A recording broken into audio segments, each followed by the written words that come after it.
whole.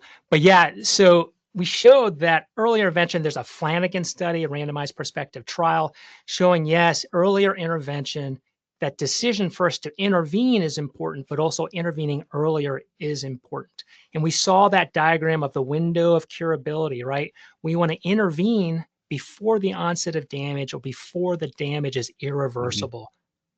And good news, just like at the AUA 2025, there are some great abstracts looking at, hey, about 66% of guys who receive deobstruction who have preoperative stage 3 urgent incontinence, about 66% of those guys can see resolution of their urgency incontinence, which is really important.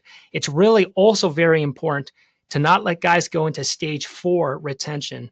There was a nice retrospective study by Frendel et al. Showing that there's about an 80% success if you can deobstruct before retention ever happens, versus that drops to about 70% success if they've had at least one single episode of retention. Yeah. Going to go to this question. This is, I think I mentioned earlier that though this is designed for healthcare workers, I do get a number of patients that do tune in. And I think this guy sent some questions or some information in that really hits home what you were talking about, from Andy here. Says he's absolutely correct. That's exactly what happened to me, suffering with BPH using Flomax. Then the bladder infection started. Lots of blood and suffering. Now uses a catheter 3 times a day.